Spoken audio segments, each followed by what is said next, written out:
네, 인사드리겠습니다. 마라나타. 네.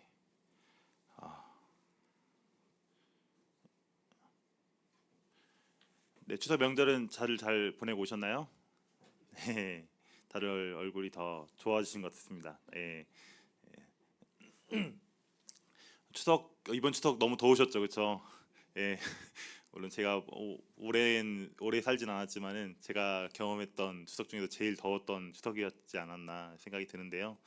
근데 또 추석이 끝나고 나서 그저께까지만 하더라도 34도까지 올라오고 그랬었는데 오늘 또 보니까 24도라고 하시군요. 온도가 10도가 뚝 떨어져서 이렇게 지금 하는 걸 보면서 진짜로 한순간이구나 이게 바뀌는 것이, 또 이런 것들을 많이 느끼면서 또 이제 그렇게 되면서 벌써 이제 곧 추워질 때가 오게 되겠죠. 이제 곧 춥고 이제 보일러를 틀 때가 또 슬슬 다가오게 되지 않을까 싶습니다. 그래서 참 하나님께서 이 만드신 이런 세계가 정말 얼마나 신묘막측한지, 참 우리가 노력하지 않고 뭐 하지 않았는데도 불구하고 다 뭐 하나님의 계획하심 가운데, 인도하신 가운데 이런 것들이 순리대로 이루어진 걸 보면서 참 신비롭다는 것들을 많이 또 생각을 하게 되는 것 같습니다. 네, 오늘 말씀하기 전에 지난 시간에 저희들이 우리의 인도자 하나님, 여호와의 손이 붙으시는 길에 대해서 같이 교제를 나눴습니다. 그래서 우리가 하나님의 인도하심을 우리가 구하고 또 하나님 인도하심을 따라 살게 되는데, 우리가 그런 하나님 인도하심을 받는 데 있어서 방해하는 5가지 함정들에 대해서 같이 교제를 나눴습니다. 첫 번째가 바로 생각하지 않으려고 하는 거.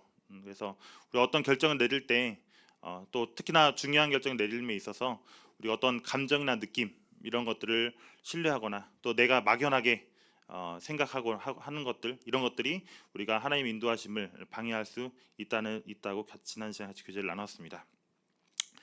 또 우리가 하나님 인도하심을 또 방해하는 또 두 번째가 바로 우리가 충고받는 것, 조언받는 것을 내게 하는 경우입니다. 우리가 참 좋은 말, 내게 필요한 말들은 참 쓰잖아요.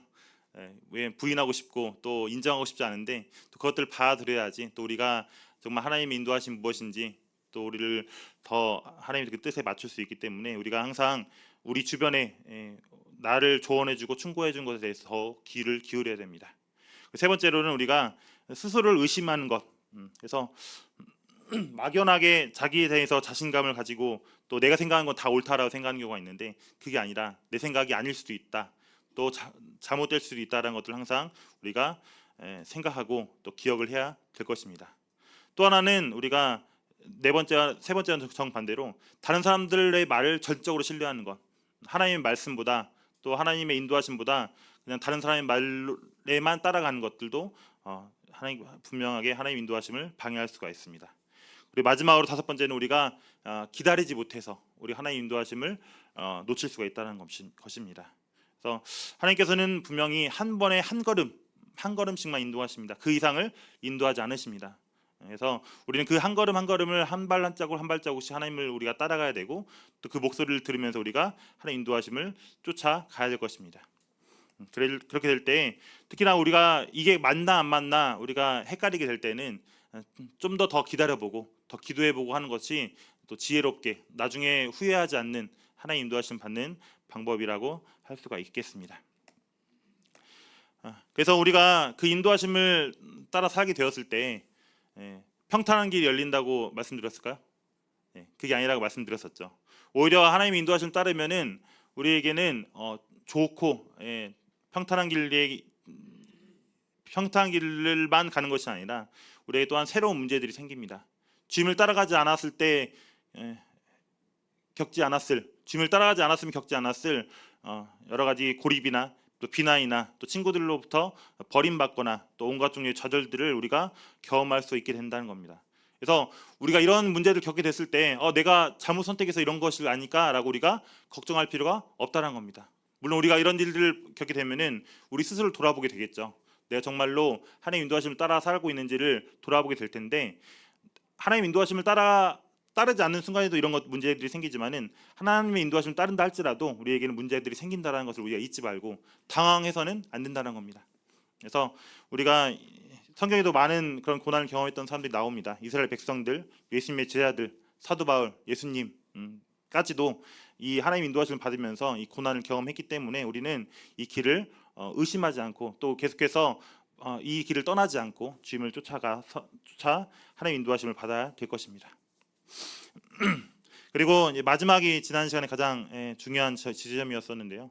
우리가 하나님께서 인도하신 길을 놓쳤을 때, 우린 전 연약하고 부족하고 또 잘 넘어지기 쉬워서 하나님 인도하심을 올바르게 분별하지 못하고 잘못된 길로 나아갈 수가 있습니다. 그랬을 때 우리가 생각해야 될 것들은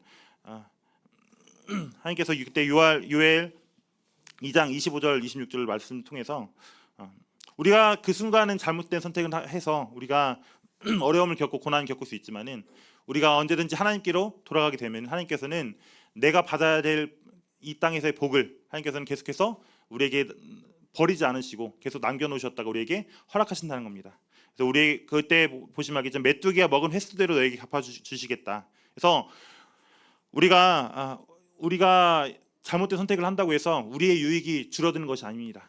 우리 하나님의 인도하심을 받는 자녀들은 왜냐하면 우리 인도하심은 하나님의 손에서 시작돼서 하나님의 손으로 끝나기 때문에 우리는 하나님의 손에서 벗어날 수가 있어요, 없어요?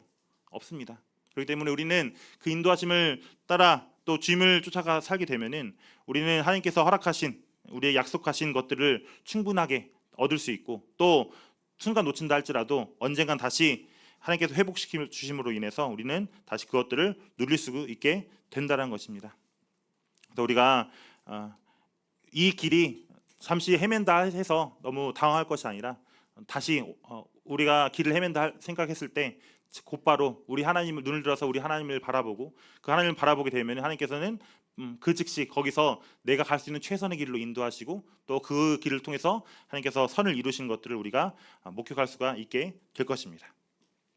그래서 우리가 이렇게 지난 시간에 하나님의 손이 우리를 붙드신다라는 것들을 생각하면서 같이 교제를 나눴었고요. 오늘 같이 교제 나누기를 원하는 부분은 회복시키시는 하나님에 대해서 같이 교제를 나누기를 원합니다. 하나님께서 우리의 신앙생활을 이제 시작하고 또 여러 가지 고난들과 어려움들과 또 연약함들이 우리의 삶 가운데 있는데 하나님께서는 우리를 어떻게 우리를 회복시키시고 또 우리는 그 회복시키는 하나님이 어떠한 분인지를 우리가 또 명확하게 알고 있어야 됩니다. 그래서 이 부분을 같이 이 시간을 통해서 교제를 나누기 원합니다. 먼저 우리가 이 생각해 볼 부분들은 구원받은 성도들, 구원받은 이후의 삶, 성도님은 어떠세요? 만족스러우세요? 행복하세요? 어떠세요? 우리가 흔히 구원받고 나서 또 침례받고 순종하고 나면은 이런 생각을 할 수 있습니다. 우리가 꽃길만 걸어요. 우리 앞으로 펼쳐진 길들이 꽃길이 어떤 길인지 아시죠? 아름답게 꾸며진 길, 힘든 것도 없고 어려운 것도 없고 정말로 완벽한 이 길들로만 우리가 걸어갈 거라는 우리가 생각을 할 수가 있습니다. 왜냐하면 실제로 우리가 이 복음을 알고 또 이 복음을 통해서 우리가 새 생명을 얻게 된 것은 정말로 놀라운 거거든요. 이 새 생명을 얻었기 때문에 내 삶도 이제 앞으로의 삶도 정말로 놀랍고 새로운 삶이 펼쳐지겠구나라는 생각과 함께 엄청난 기대와 또 우리가 기대를 가지고 우리 이 신앙생활을 시작하게 되는데요. 그런데 이제 우리가 생각할 것들은 구원만 받으면 과연 모든 문제가 해결되는가? 이것입니다. 구원 받으면 과연 모든 문제가 해결될까? 해결되셨나요? 구원 받았더니 모든 우리의 개인적인 또 육신적인 또 영적인 또 우리가 금전적인 문제들 다 해결되시나요? 구원 받으니까? 우리가 이 부분에 대해서 한번 생각해 볼 필요가 있다는 부분입니다. 우리가 물론 우리에게 주신 새 생명이 참 놀랍고 귀한 것인데 우리에게 펼쳐진 길들은 꽃길들만 이어지진 않는다는 겁니다. 지난 시간에 같이 교제했었지만요. 두 번째로 우리가 생각할 부분들은 이런 생각들을 할 수 있습니다. 빨리 주님 나라 가고 싶어요. 저는 이런 생각 해본 적 있으세요? 빨리 주님 나라 가고 싶어요. 혹시 빨리 주님 나라 가고 싶으신 분 계시나요? 없으세요? 개똥밭에 굴러도 여기가 나으신가요? 예. 예. 예전에 아마 이제 우리가 이 초기 신앙생활을 하면서 참 이 주님의 오심을 항상 기대하리고 우리가 항상 인사도 마라나타라고 하잖아요. 아멘 주 예수여 어서 오시옵소서라고 우리가 항상 인사하고 있는데 참 우리가 주님 나라 가고 싶어 할 때를 생각해 보면은 어때요? 좋을 때 가고 싶어요? 안 좋을 때 가고 싶어요? 예. 내가 정말 행복하고 기쁠 때 주님 나라 가고 싶어요? 아니면 내가 정말 힘들고 어렵고 억울할 때 가고 싶어요? 예. 힘들 때 가고 싶으시잖아요, 그렇죠? 예. 근데 우리가 생각할 부분들은 정말 하나님께서는 과연 하나님의 유익을 위해서만 우리를 이 땅에 남겨두셨을까? 과연 내가 이 땅에 머무르면서 나의 유익은 없을까요? 이것도 한번 생각해 보실 필요가 있겠고요. 또 하나님 우리 땅의 삶이 과연 하나님에게만 도움이 되고 하나님의 영광과 하나님의 뜻을 이루기 위해서 도움이 되고 나에게선 이 땅의 삶이 전혀 도움이 안 될까요? 이것도 한번 생각해 볼 필요가 있습니다. 그래서 우리가 흔히 이렇게 빨리 주님 나라 가고 싶어하는 그런 마음의 동기를 보면은 결국 이 땅에서는 고통과 슬픔이 가득하기 때문에 이 고통과 슬픔을 좀이라도 줄여줬으면 너무 힘드니까 빨리 이 땅을 떠나서 주님 나라 가고 싶다라는 그런 마음을 생각해 볼 수가 있습니다. 근데 이제 우리가 생각해 볼 부분들은 이 땅에서 주님을 통해서 기쁨을 누리지 못하는데 과연 천국에서 주님을 통해 기쁨을 누릴 수 있을까요? 천국이 어떤 곳이에요? 천국에서 제일 중요한 게 뭘까요? 천국하면 뭐가 떠오르세요? 네? 찬양? 주님? 어떤 황금성 뭐 12 다 생명나무 이렇게 나오잖아요, 그렇죠? 여러 가지 열매들 호화 찰나나 이런 것들을 우리 생각할 수 있는데 천국에서 가장 중요한 것은 바로 뭐예요? 바로 우리 주님이 계신 곳이 천국입니다. 그렇기 때문에 우리가 천국에서 제일 중요한 이 주님을 통해서 우리가 기쁨을 누리지 못한다면은 특히 이 땅에서 마찬가지로 우리가 이 주님을 통해서 기쁨을 누리지 못한다면은 천국에 가서도 제일 중요한 게 뭐예요? 주님이 계신 게 제일 중요한 거예요. 이 소중함을 내가 지금 여기서 이 땅에서 누리지 못한다라면은 천국에 가서도 그렇게 큰 만족이 없을 거란 겁니다. 왜요? 여기서 그때나 거의 다른 점이 뭐예요? 항상 똑같은 부분은 주님이 함께 계신다는 거예요. 근데 내가 이 땅에서 물론 고통과 슬픔들이 있죠. 근데 여기서 우리가 기쁨을 우리가 누리고 주님과 함께하는 그 기쁨을 우리가 누리지 못한다라면은 천국에 가서도 마찬가지로 이것보다 더 큰 기쁨을 누리지는 못하게 된다는 겁니다.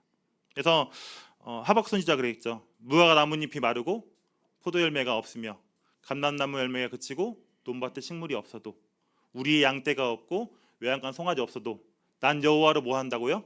즐거워하겠다. 그래서 그런 모든 것들이 없는다 할지라도 정말 내가 하나님만 있다면은 나는 정말 즐거워하고 기뻐할 수 있는 그런 모습을 우리 주님께서는 기대하고 계신다는 겁니다. 그래서 우리가 이 땅에서 우리가 생각할 부분들은 주님 나라 가는 것, 주님 나라는 결국 주님이 계신 곳이기 때문에 우리가 주님을 통해 이 땅에서 또한 기쁨을 누릴 수가 있어야 된다는 겁니다. 그래서 우리 이제 말씀 한 구절 펴보시겠습니다. 이사야 40장 말씀 같이 펴보시겠습니다. 이사야 40장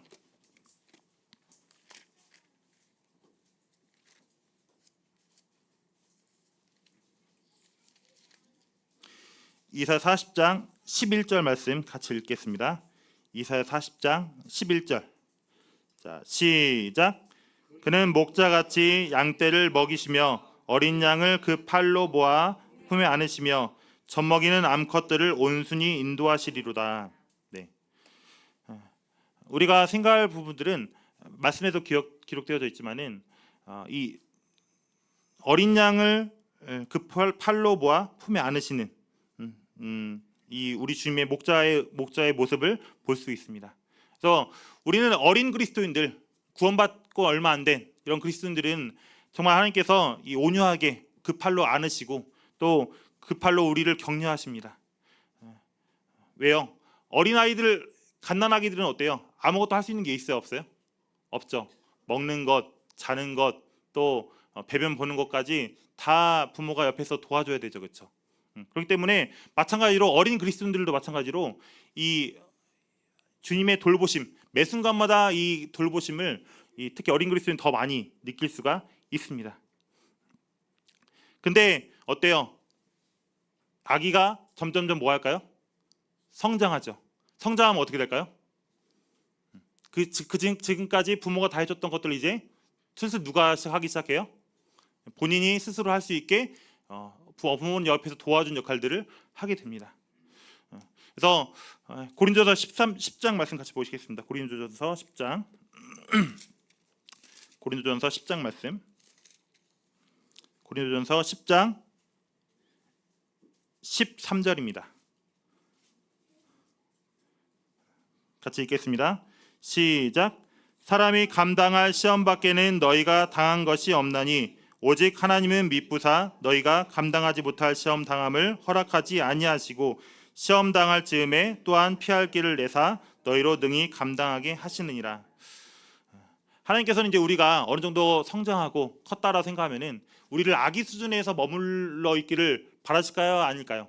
그게 아니겠죠. 우리가 성장하게 되면은 그 나이에 맞는 성장과 성숙을 우리 하나님께서는 기대하신다는 겁니다. 그러기 위해서 하나님께서 뭘 하실까요? 우리를 훈련시키십니다. 시험을 당하게 하십니다.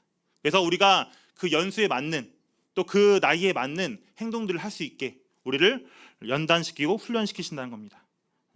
그래서 하나님께서는 이 하나님 학교, 하나님께서 직접 우리를 가르치심으로 인해서 우리가 정말로 감당할 수 있을 만큼의 시험을 우리 허락하셔서 이걸 통해서 우리가 그 이상도 아니고 그 이하도 아닌 이런 이 시험을 통해서 우리의 성품을 굳게 세워나가시고 또 우리의 믿음을 굳게 강하게 하시고 또 다른 사람들을 도울 수 있는 이런 성숙한 모습들로 만들어 나가십니다. 그래서 이런 것들은 우리가 정말 연약하지만 정말 어린아이 같지만은 그런 하나님의 도우심을 통해서 정말 내가 이렇게 살아야 되겠구나 이런 필요성을 느끼게 되고 또 이걸 통해서 우리 주님을 더욱더 가까이 나아가는 이런 모습들을 우리가 볼 수가 있게 됩니다.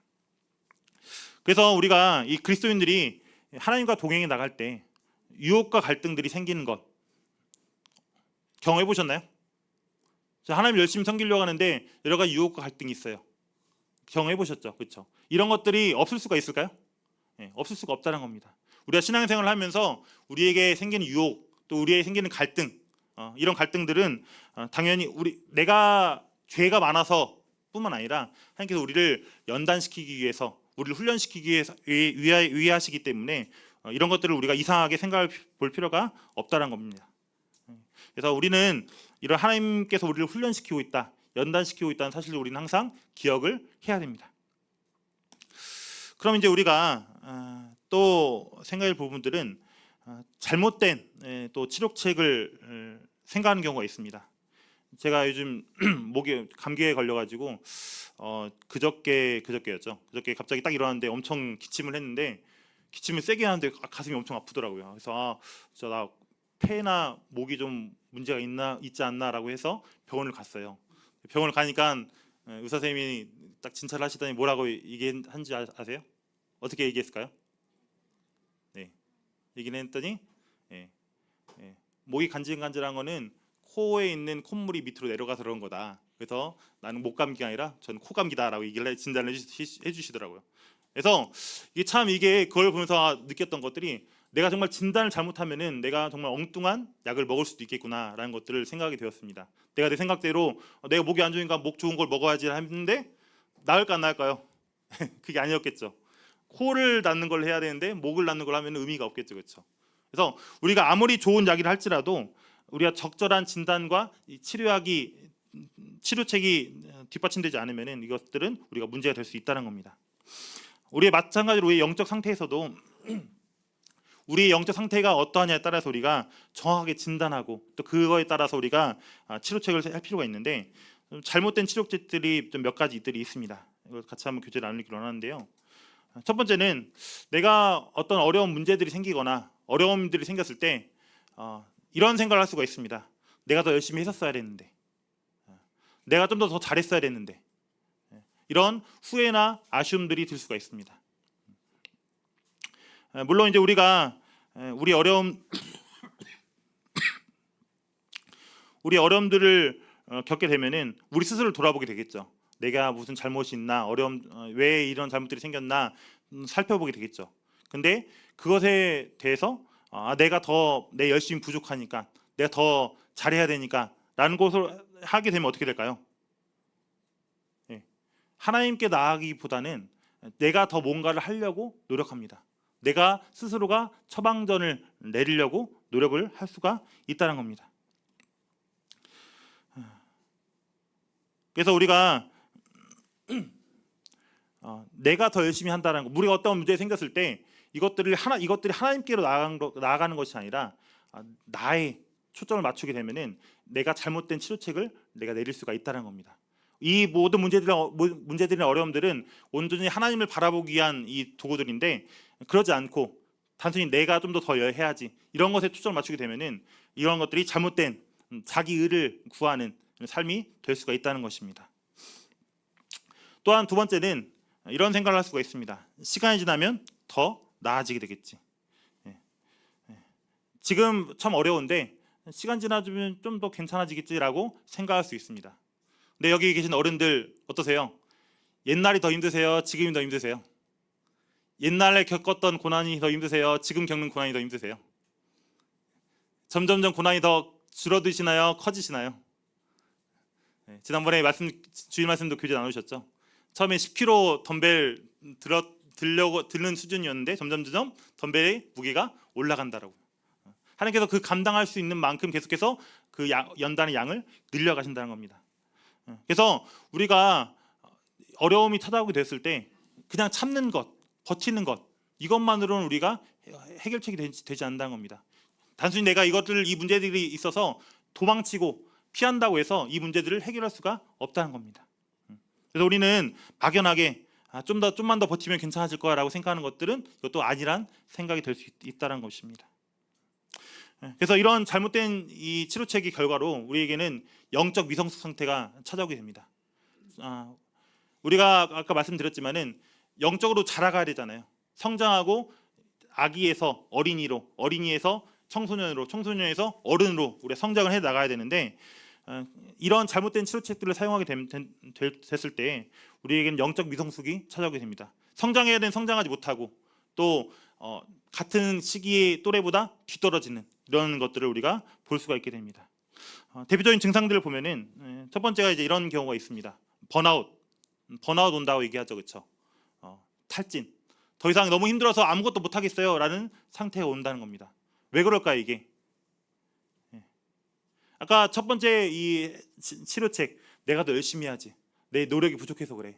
그러니까 어때요? 자기 더 열심히 하려고 하는 노력을 하는 거예요. 하나님의 도우심이나 하나님의 힘을 구하는 것이 아니라 내가 더 뭘 좀 하나님을 위해서 더 잘할까, 내가 더 어떻게 하면 더 헌신할까, 봉사할까만 더 초점을 맞추는 겁니다. 그러니까 어때요? 내 힘으로 하려다 보니까 결국에는 고갈릴 수밖에 없죠.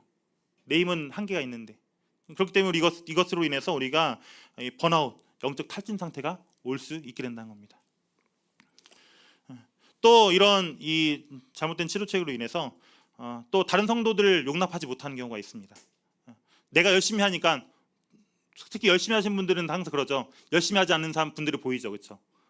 난 이렇게 열심히 하는데 저 성도들은 뭐해? 저희 자매 얘기하면 혼나겠죠. 아무튼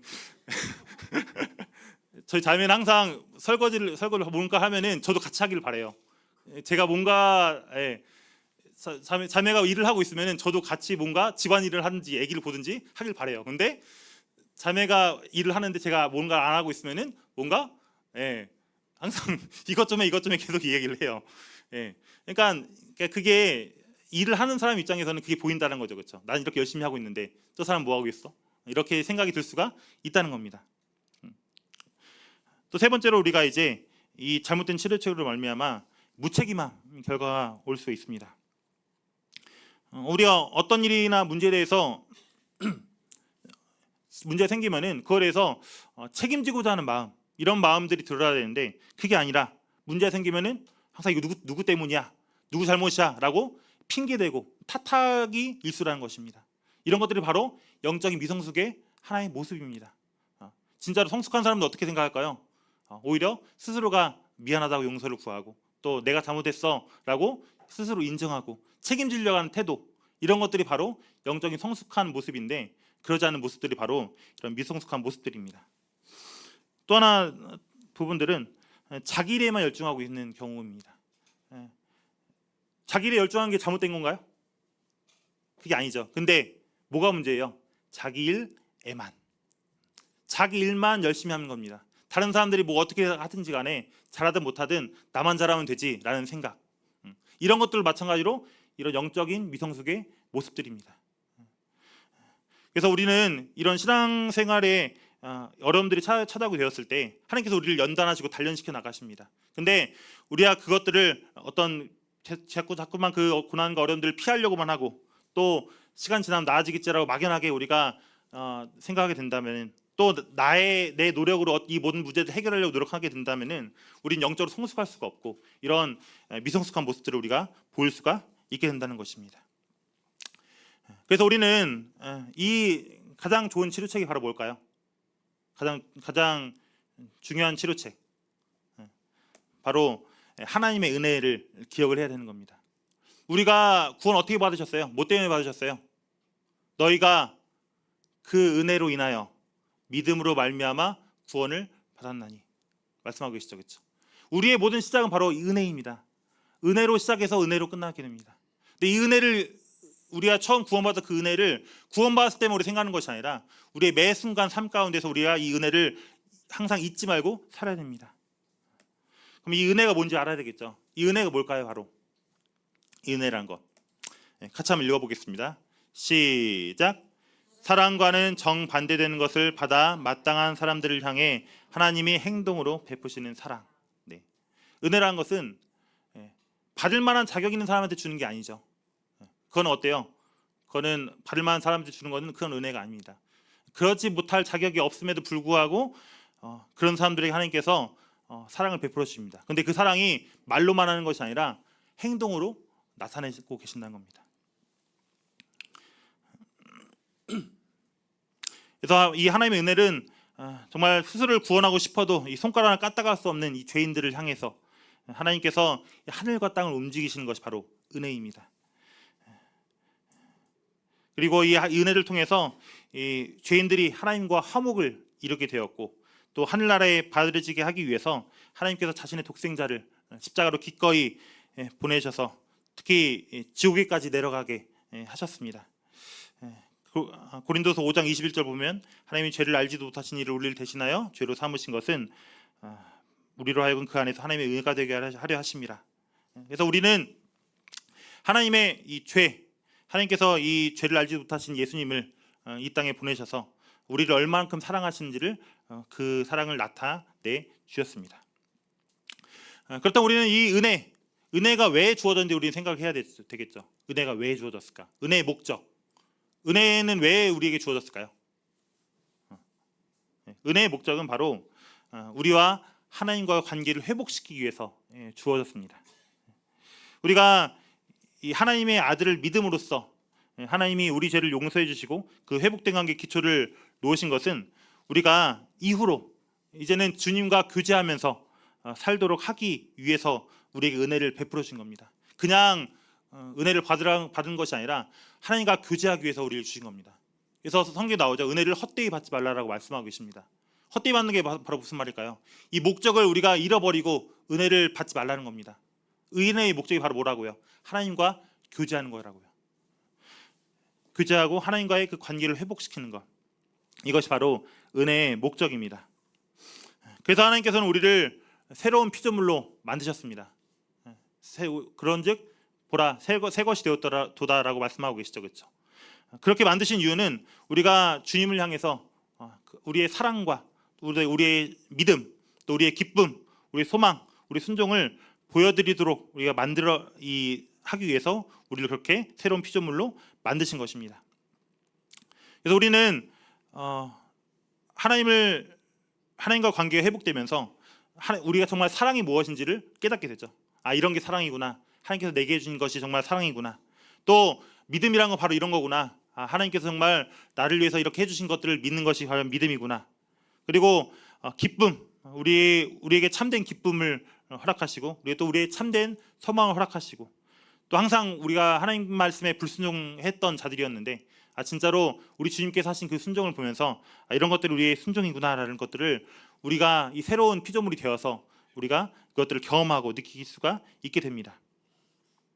그래서 이 은혜야말로 우리 죄인을 하나님께로 가까이 이끄는 가장 강력한 도구라는 것들을 우리가 생각해 볼 수가 있습니다.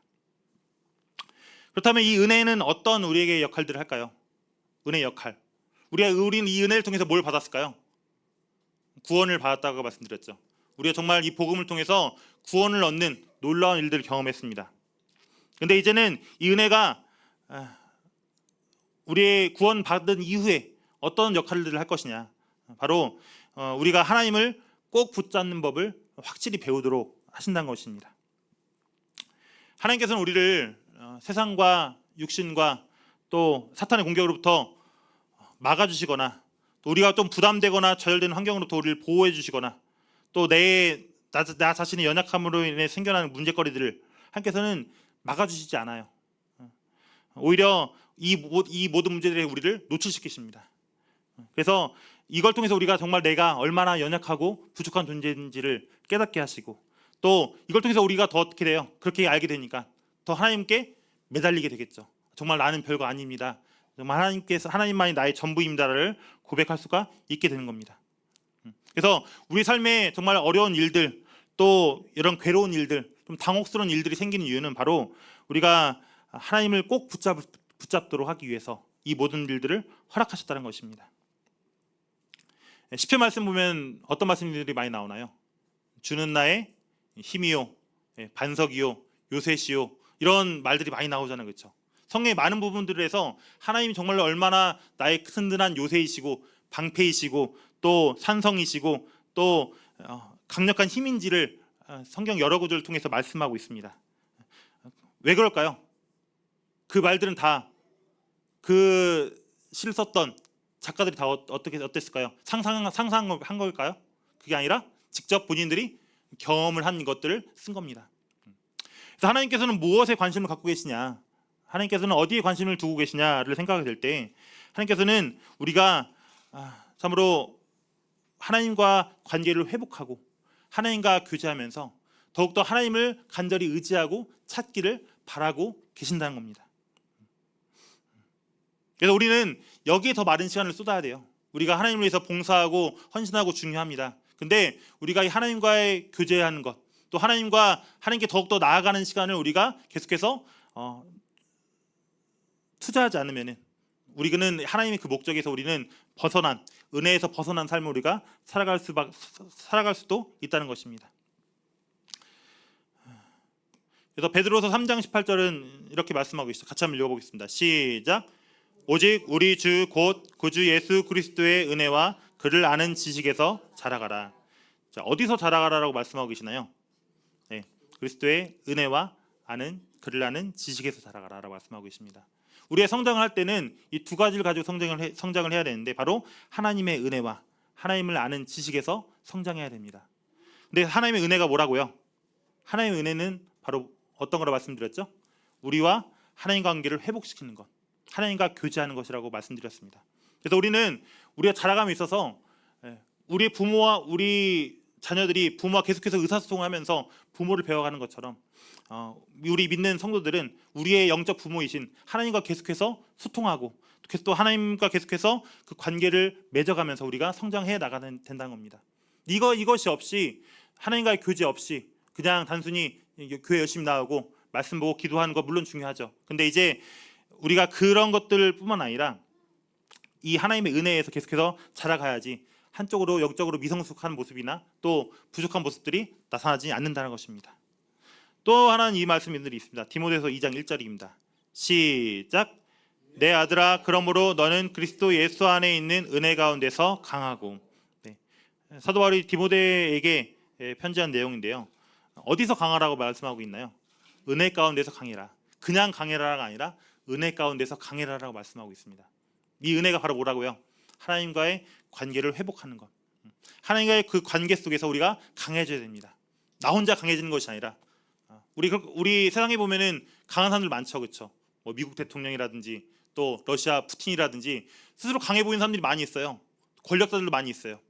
근데 그것보다 더 중요한 것은 바로 우리 하나님의 은혜 가운데서 강해져야 된다는 겁니다. 그리고 하나님께서는 그렇게 강한 모습을 우리에게 원하시고 요구하고 계신다는 것입니다.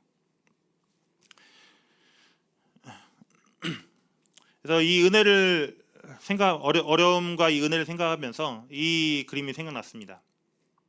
어떤 그림인가요? 네, 나무죠. 뿌리 깊은 나무. 맞습니다. 뿌리 깊은 나무라 검색하니까 이 그림이 나오더라고요. 나무가 잘 성장하려면 어떻게 해야 될까요? 뭐가 중요할까요?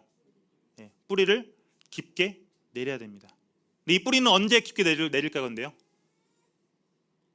가만히 좋은 환경에서 뿌리가 깊게 내릴까요? 예전에 제가 요르단에서 그 요르단 갔을 때 한 나무를 본 적이 있었는데 바위에 나무가 자라고 있더라고요. 바위에 나무 자라고 있는데 그 보니까 그 한 줌 되는 그 흙에서 이 뿌리를 내려가지고 살더라고요. 근데 그 뿌리가 어떨까요? 길까요, 짧을까요? 어떻게든 살아남기 위해서 길게 뿌리를 내린 것들을 볼 수 있었습니다. 하나님께서 우리에게 어려움과 이 고난들을 허락하신 것들은 바로 우리 주님께로 깊게 뿌리 내리도록 하기 위해서입니다. 정말 조금 뿌리 내려서는 영양분과 물을 공급받을 수 없으니까 더 깊이 뿌리를 내리는 겁니다. 그러면서는 우리는 어떻게 될까요? 더 단단해져 가는 겁니다. 바람이 불어도 또 어떤 위험들이 찾아오게 된다 할지라도 우리는 흔들릴까 흔들리지 않을까요? 흔들리지 않게 된다는 겁니다. 그래서 우리는 우리에게 어려움과 고난들이 찾아오게 될 때 정말 그 당시는 힘들고 어렵겠죠. 또 내 뜻대로 내 계획대로 해결되지 않으면은 참 어려운 생각이 많이 듭니다. 근데 이럴 때일수록 더 우리 주님께로 더욱더 깊이 뿌리를 내리고 또 우리 주님을 더욱더 의지하면서 주님께로 뿌리를 내리게 되면은 우리는 어느새 튼튼한 이 나무의 한 그루의 나무로 우리가 성장해 있을 것입니다. 그랬을 때 우리는 어떻게 될까요? 더 많은 열매를 맺을 수가 있게 되겠죠. 마지막으로 이제 우리가 오늘 주인 이 회복시키신 하나님에 대해서 같이 또 교제를 나누고 마무리를 하려고 합니다. 성경의 많은 부분들을 보면은 어때요? 좋은 이야기들이 많나요? 안 좋은 얘기들이 많이 많나요? 어떠세요? 물론 여러 선지자들, 훌륭한 위인들의 하나님을 경험한 여러 가지 경험들이 있지만은 어때요? 좋은 것들뿐만 아니라 좋지 않은 그들의 실수도 자세하게 기록되어져 있습니다. 그래서 이것들을 통해서 우리가 생각할 부분들은 하나님께서는 그 인간의 연약함으로 인해 생기는 그런 실패와 실수도 하나님께서는 사용하신다는 것입니다. 대표적으로 누가 있을까요? 믿음의 조상 아브라함이 있죠. 아브라함 어땠나요? 믿음이 참 좋은 사람이었나요? 좋은 사람이었죠. 갈 바를 알지 못하고 하나님께 말씀하시니까 떠났잖아요. 위험한 곳을 무릅쓰고. 근데 그 믿음이 어때요? 온전한 믿음이었을까요? 그렇지 않았죠. 그러니까 하나님께서 계속해서 시험하시고 연단하십니다. 결국엔 근데 그 아브라함이 기다리지 못하고 인간의 방법으로 이스마엘을 낳았죠. 그러니까 어때요? 13년 동안 아이가 없었습니다. 진짜로 아브라함이 완전히 포기할 때까지 하나님께서는 기다리신 겁니다. 또 누가 있을까요? 또 이스라엘을 구원한 모세가 있죠. 이스라엘 백성들을 구원한 모세. 권력을 휘두르고 사람을 죽인 살인자였죠. 그리고 또 주제넘게 자기 백성 이스라엘 백성들을 구원하려고 열심히 의욕이 가득한 이 모세였습니다. 근데 이 모세는 이 실수로 인해서 40년 동안 이 광야로 추방되죠. 또 다윗은 어땠나요? 하나님의 마음이 합한 이 사람 다윗도 어땠어요? 좋은 그림만 있었던 것이 아니라 밧세바를 유혹하고 우리아를 죽인 이 잔인한 모습, 또 자기 가족을 소홀히 하고 또 자신의 명성을 위해서 인구조사를 하는 이런 연약한 모습들을 보게 됩니다. 그리고 이 다윗은 그에 대한 각각 호된 연단을 받았습니다. 요나도 그랬죠. 요나도 하나님께서 가라고 했는데 안 가니까 그 물고기 뱃속에 들어가는 이런 일들이 있었습니다. 우리가 중요한 건 이런 것들 모습들을 보길 때 우리가 생각할 부분들은 이런 인간의 실수에 하나님께서 어떻게 반응하시냐는 겁니다. 하나님께서 어떻게 하실까요? 이것에 대해서 처벌하시죠, 그렇죠? 그거에 대해서 잘못한 것에 대해서 잘못됐다라고 알려주십니다. 그리고 근데 그걸로만 끝나는 것이 아니라는 겁니다. 아브라함은 이 아들을 약속받고 기다리는 과정들을 통해서 13년을 더 기다려야 되겠죠, 그렇죠? 그리고 나서 누구를 얻었을까요? 이삭을 얻게 되었죠. 아브라함 뭘 배웠을까요? 하나님을 기다리는 법을 배운 겁니다. 모세는 어땠을까요? 모세는 자기가 무엇이든 할 수 있다라고 이 자신감을 갖고 있었는데 어땠어요? 이 광야의 40년을 통해서 진짜로 하나님만이 나의 인도자구나를 깨닫게 된 것입니다. 정말 하나님을 통해서만이 리더십이 나올 수 있다는 것들을 이 모세는 깨달을 수가 있었습니다. 다윗은 어땠어요? 다윗도 각각 이 실수를 저지르고 나서 다윗은 보면 항상 뭐가 뒤따를까요? 회개했어요. 항상 자기가 진 것을 회개하고 또 그거에 대해서 하나님께 나아갔습니다. 그랬더니 어땠어요? 다윗이 어렸을 때 하나님을 더 가까이 했을까요? 말년에 더 하나님을 더 가까이 했을까요? 어떤 때 더 신앙이 좋았을까요? 더 노년에 하나님을 더 가까이 하게 되었습니다. 자신의 실수와 실패를 통해서. 요나도 마찬가지죠. 요나도 결국에는 다시 이 뱃속에서 기도하고 사람들이 니느웨에서 자신의 사명을 완수하는 모습들을 볼 수 있는데, 우리 중요한 것들은 하나님께서는 우리의 이런 연약함 또 이런 어리석음 가운데서도 하나님께서는 선을 이끌어낼 수가 있다는 겁니다.